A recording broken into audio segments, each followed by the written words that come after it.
dia, boa tarde, boa noite. Você está no Fala Saldanha. Vamos então aqui dando continuidade ao nosso livro Como Fazer Amigos e Influenciar Pessoas, com o capítulo de número 6, que tem o seguinte título: Como Estimular as Pessoas para o Sucesso. Pete Barlow era um velho amigo meu. Pete fazia um ato variado com cachorros e cavalos e passou toda a vida viajando com circos e companhias de vaudevilles. Era um prazer para mim ver Pete treinando novos cachorros para sua apresentação. No momento exato em que o cãozinho fazia o menor progresso, Pete afagava-o, dava-lhe comida e cercava tudo de uma grande auréola de sucesso. Nisto, aliás, nada há de novo. Treinadores de animais vêm usando a mesma técnica há séculos. Fico verdadeiramente admirado porque não empregamos técnicas idênticas. O mesmo senso prático quando tentamos modificar as pessoas. O processo usado para os cães não daria resultado na sua aplicação humana? Por que não usar o alimento ao invés do chicote? Por que não usar o elogio, o estímulo, em lugar da censura, da condenação? Elogiemos mesmo os menores progressos. Isto fará com que a pessoa continue melhorando cada vez mais. No seu livro I Ain't Much, Baby, but I Am All I Got, Não Sou Grande Coisa, mas Sou Tudo o que Pude, o psicólogo Jesler comenta: o elogio é como a luz do sol para o ardente espírito humano. Sem ele, não florescemos e crescemos. Mas, enquanto muitos de nós estamos preparados para soprar contra os outros o frio vento da crítica, de algum modo relutamos a dar ao próximo o aquecedor raio de sol do elogio. Olho para a rainha, vida pregressa, e posso ver em que momentos umas poucas palavras elogiosas bastaram para transformar minha vida até aqui. Você não pode dizer o mesmo a respeito da sua vida? A história está repleta de ilustrações surpreendentes da feitiçaria do elogio.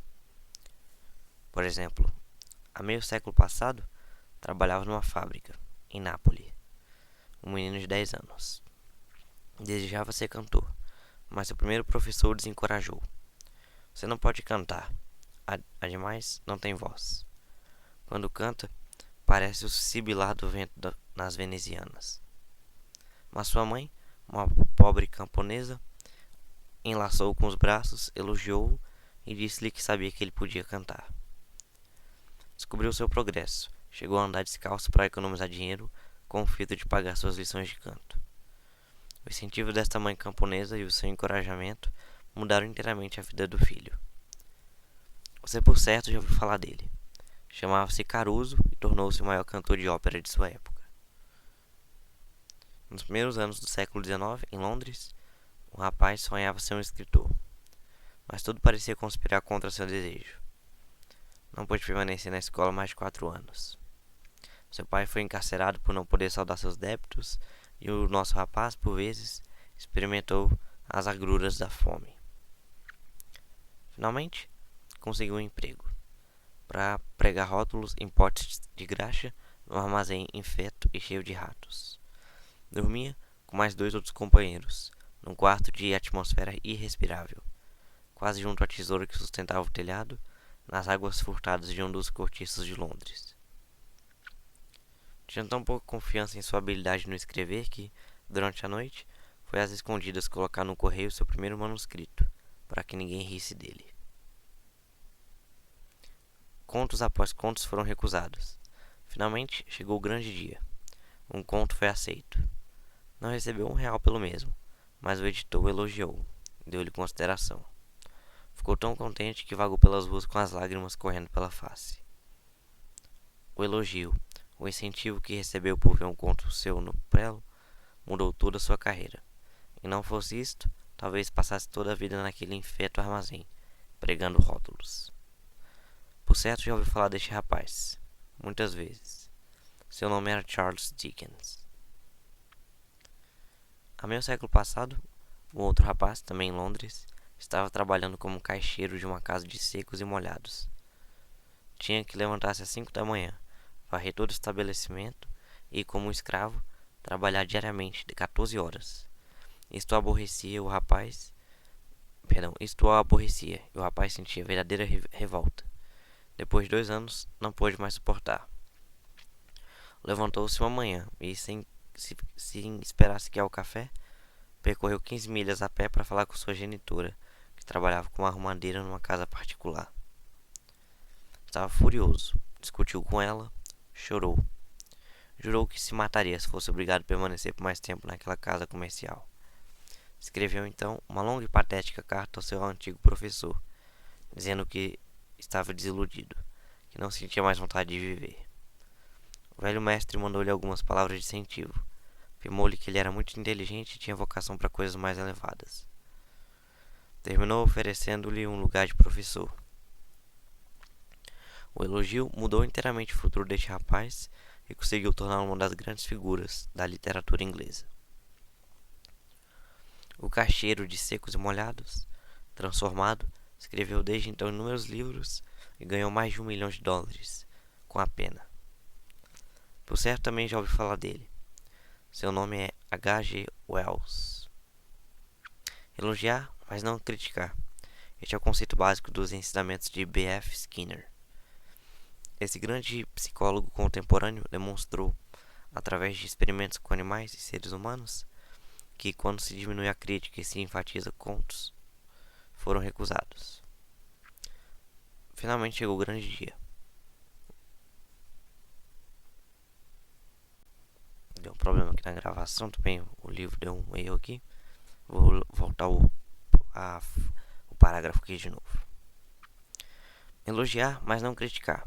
Este é o conceito básico dos ensinamentos de B.F. Skinner.